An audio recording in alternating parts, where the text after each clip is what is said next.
Happy Monday, everybody. Hope all had a great weekend and are having a great day. Thanks for stopping by. Also, stop by my YouTube music channel. I'm Jamie Thompson, and this is Here's the Thing.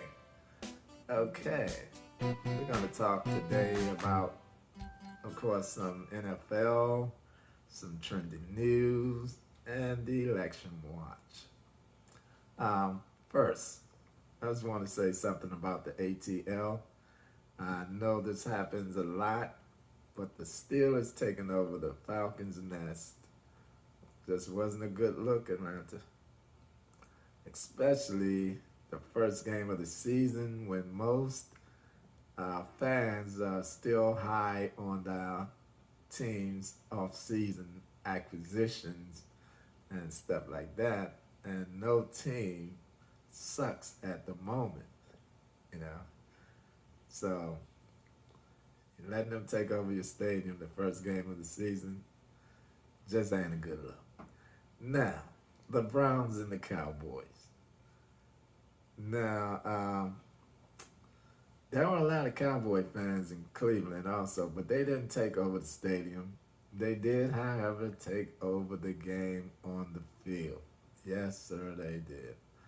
The Browns' offense in the first half was totally, absolutely anemic. Nothing was working. Causing the defense to stay out on the field way, way too long.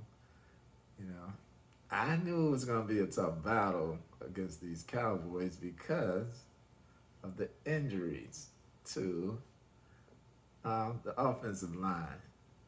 So there was no adequate protection at all. They couldn't throw the ball. The Browns couldn't throw the ball. Couldn't run the ball.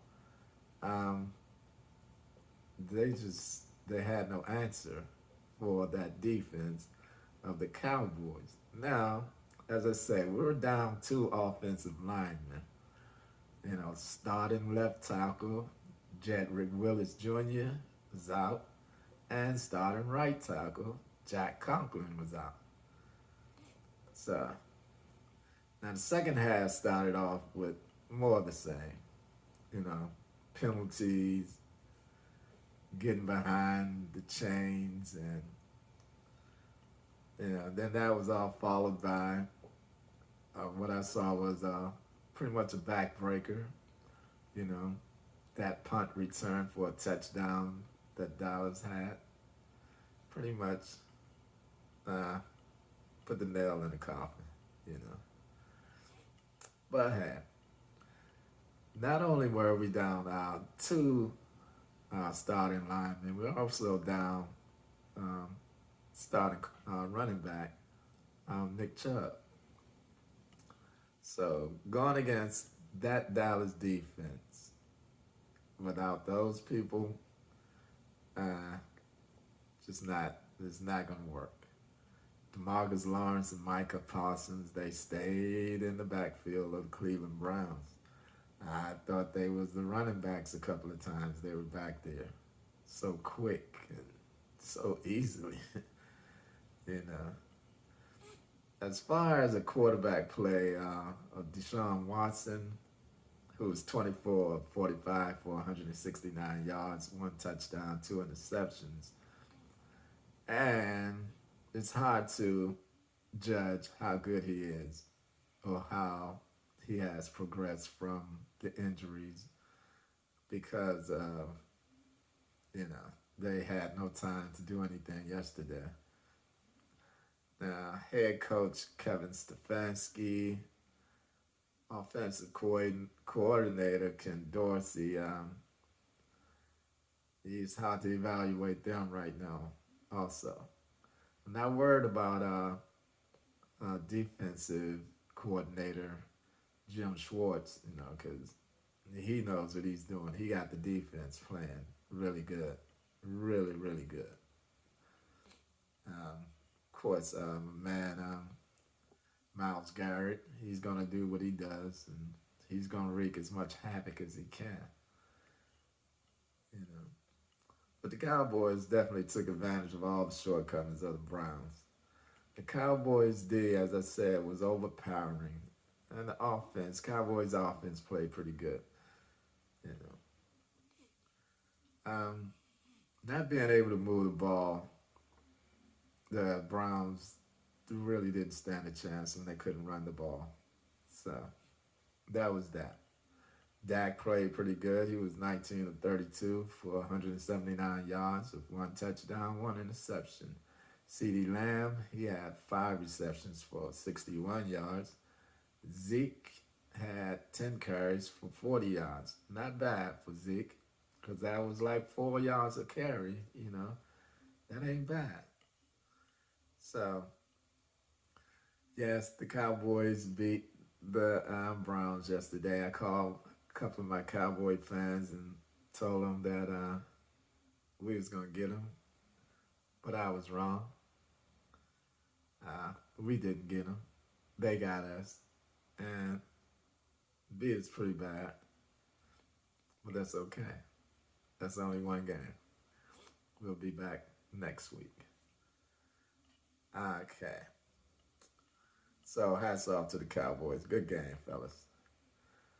Okay, now one of the best games of the weekend to me was the Philadelphia Eagles against the Packers. Yes, both quarterbacks played really good in that game. Eagles quarterback Jalen Hurts, he was 20 for 34 for 278 yards, two touchdowns, two interceptions. Saquon Barkley, 24 carries for 109 yards and two touchdowns. The Eagles receivers had a good night also. A.J. Brown had five receptions for 119 yards and one touchdown. Devontae Smith had seven receptions for 84 yards. The Packers, Jordan Love was 17 of 34 for 260 yards, two touchdowns, and one interception. Leading receivers for the Packers were Jaden Reed and Romeo Doubs, both with four receptions, with 138 yards and 50 yards respectively. Now, the game started off pretty sloppy. Partly, I think, was due to the field. A lot of players were slipping and they were running around trying to find the right cleats to be able to play in. They were playing in Sao Paulo, Brazil, on a soccer field. And plus, just being the first game of the season caused some sloppy play. The Eagles and Hurts looked totally out of sync, especially in the first half. However, I think the Eagles, Saquon Barkley, he looks like he might be the one to get them over the hump. Hurts and Barkley could be a dynamic duo for sure. I think they will win the NFC East. They will have a tough road to get by Dallas, but I think they can win the NFC East. Okay, so yeah, that was a good game. I like that game. It was a really good game. Of course, the Eagles won. Okay, now, tonight's game. There's 49ers against the Jets. Yep, that bad man Aaron Rodgers against Brock Purdy. Purdy is no longer Mr. Irrelevant. The guy has been balling for a couple of years now, so everybody, and everybody has returned to the Super Bowl participants of last year. Without a doubt, they have a great offense with head coach Kyle Shanahan, and he has Christian McCaffrey. Okay, Christian McCaffrey is he's just an all-around football player on offense. He is kind of positionless. Now, I can't call him a running back. He's not a wide receiver. He's not a tight end, but he runs the ball. He catches the ball. He does it all for them on offense. He's a great offensive player. They also have receivers Brandon Ayuk, Debo Samuels, George Kittle, and Trent Williams protecting the quarterback's blind side. So they're back. And they also have a top 10 defense led by Nick Bosa.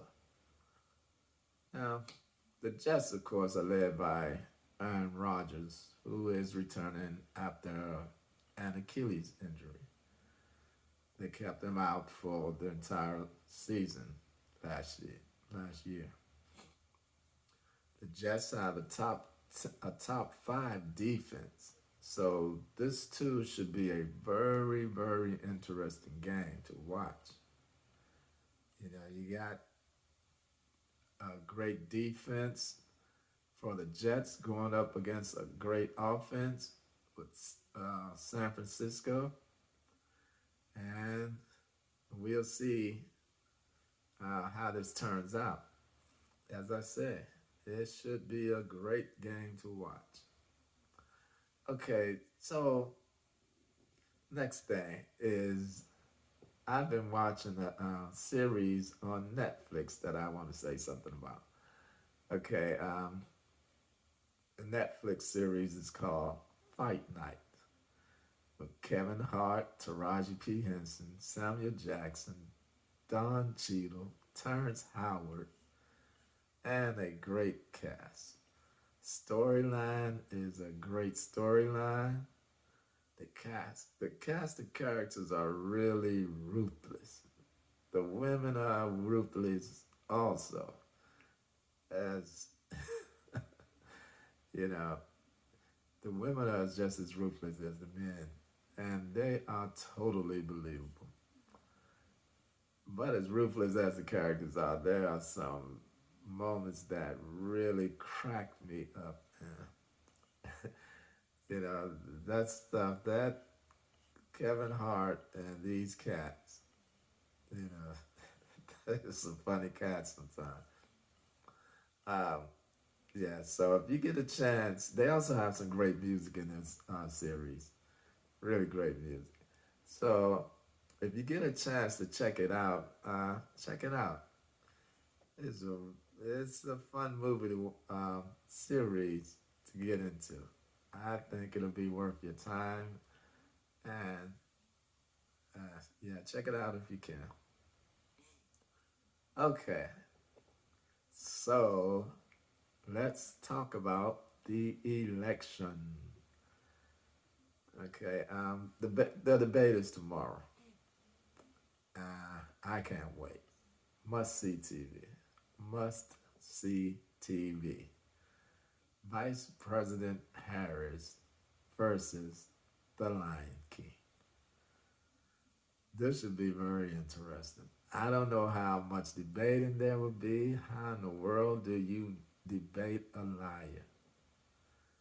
Then, if you call the liar a liar, they're going to say, yeah, well, you're angry. So,